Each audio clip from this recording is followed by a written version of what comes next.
Dear students, ఇప్పుడు మనం చెప్పుకోబోయేటువంటిది voice. Voice అంటే ఇంగ్లీష్ గ్రామర్లో చాలా ముఖ్యమైనటువంటి అంశం. అంటే the very important concept in English language is grammatical concept is voice. Voice అంటే ఏంటి? అసలు వాయిస్ ఎన్ని రకాలు? వాయిస్ అంటే వాయిస్ రెండు రకాలు. ఒకటి యాక్టివ్ వాయిస్, రెండు passive voice. Active voice and passive voice. Active voice అంటే ఏంటి? ప్యాసివ్ వాయిస్ అంటే ఏంటి? ఫర్ ఎగ్జాంపుల్, ఆవు పాలు ఇస్తుంది అని చెప్పామనుకోండి. ఆవు పాలు ఇస్తుంది అంటే ఇక్కడ పనిచేసే వ్యక్తి ఎవరు? ఆవు. ఏం చేస్తుంది? ఇస్తుంది. ఏమి ఇస్తుంది? పాలు ఇస్తుంది. అంటే ఆవు పాలు ఇస్తుంది. ఇస్తుంది ఏమిటి?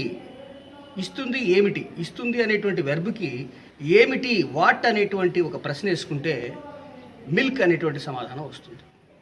అంటే ఆవు ఇస్తుంది, cow gives what? Gives what? ఇస్తుంది ఏమిటి? ఇస్తుంది ఏమిటి అంటే మిల్క్ ఆన్సర్. సో వాట్ అనే మాటకి సమాధానం వచ్చినటువంటిదే ఆబ్జెక్ట్. ఆ ఆబ్జెక్ట్ కూడా దాన్ని డైరెక్ట్ ఆబ్జెక్ట్ అంటాం. దాన్ని ఏమంటాం? Direct object. అలా కాకుండా కౌ గివ్స్ అస్ మిల్క్ అన్నాం అనుకోండి. కౌ గివ్స్ అస్, ఆవు మనకి ఇస్తుంది. అజ్ అంటే మనకి, మాకు. మిల్క్. గివ్స్ హూమ్, ఎవరికి ఇస్తుంది లేకపోతే ఎవరిని ఇస్తుంది? ఇక్కడ చూడండి, cow gives us milk. Gives verb. ఈ గివ్స్కి వాట్, గివ్స్ వాట్ అని క్వశ్చన్ వేసుకుంటే ఆన్సర్ మిల్క్ అనేటువంటి మాట వచ్చింది. మిల్క్. Gives what. వాట్ అంటే మీనింగ్ ఏంటి?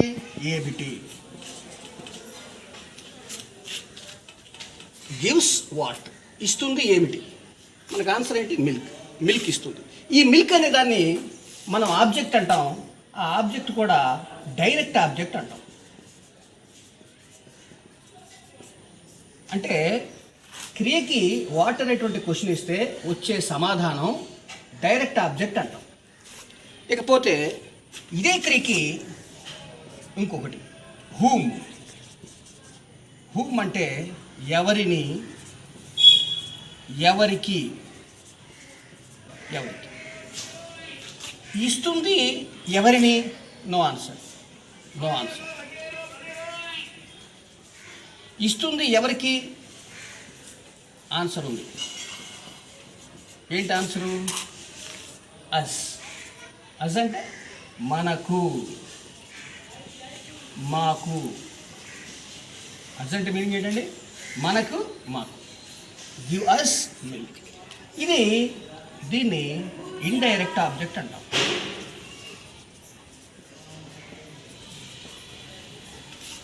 సో ఇప్పుడు మీకు అర్థమవుతుంది కదా, ఇక్కడ కౌ గివ్స్ అస్ మిల్క్ అనే దానిలో కౌ అనేటువంటి దాన్ని సబ్జెక్ట్ అంటాం, కౌ అనేటువంటి దాన్ని సబ్జెక్ట్ అంటాం. ఈ గివ్స్ అనేటువంటిది దీన్ని వెర్బ్ అంటాం. అజ్ అనేటువంటిది, మిల్క్ అనేటువంటిది దీన్ని ఆబ్జెక్ట్ అంటాం.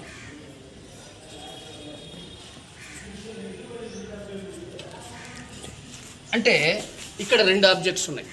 ఈ రెండు ఆబ్జెక్ట్స్లో ఏది డైరెక్ట్ ఆబ్జెక్టు, ఏది ఇండైరెక్ట్ ఆబ్జెక్టు అని తెలుసుకోవాలి అంటే అలాంటి క్వశ్చన్స్ చేయాలి. వాట్ అనేటువంటి క్వశ్చన్ ఇస్తే ఆన్సర్ వస్తే ఆ వచ్చిన ఆన్సర్ని డైరెక్ట్ ఆబ్జెక్ట్ అంటాం. అలానే హూమ్ అనేటువంటి మాటని క్వశ్చన్ ఇస్తే ఎవరికి, ఎవరిని అని దేనికి, దాన్ని ఇండైరెక్ట్ ఆబ్జెక్ట్ అని అంటాం. సో ఇప్పుడు మనకి క్లియర్గా తెలిసింది డైరెక్ట్ ఆబ్జెక్ట్ అంటే ఏంటి, ఇండైరెక్ట్ ఆబ్జెక్ట్ అంటే ఏంటి. సో ఇక్కడ ఇంకొక చిన్న పాయింట్ చెప్పుకుందాం. అదేంటంటే transitive verb and intransitive verb. Transitive verb అంటే ఏంటి, ఇంట్రాన్సిటివ్ వెర్బ్ అంటే ఏంటి? Transitive, what is transitive verb and what is intransitive? చూడండి, ఇక్కడ transitive verb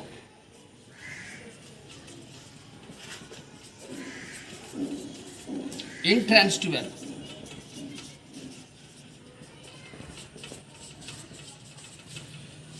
so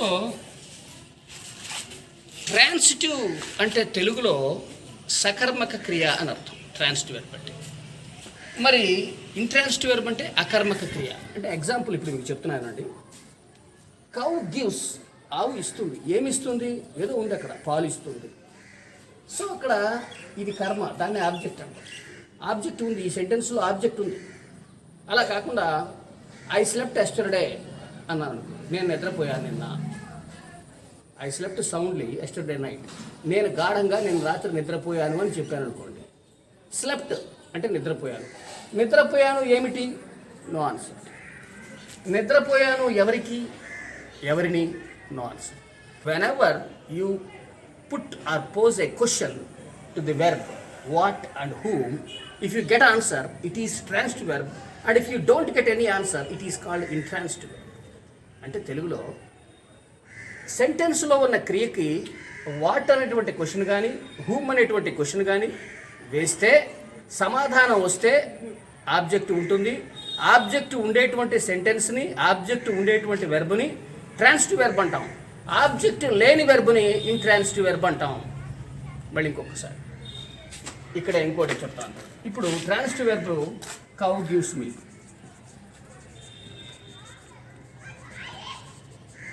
cow gives milk, ఇది gives transitive verb.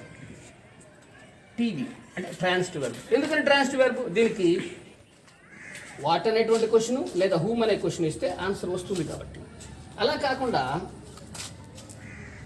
she came here,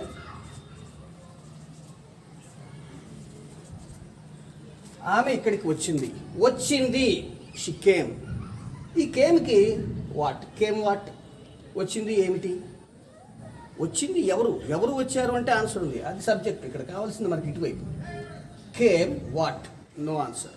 came whom, వచ్చింది ఎవరిని, వచ్చింది ఎవరికి, no answer. So this is intransitive verb. Intransitive verb.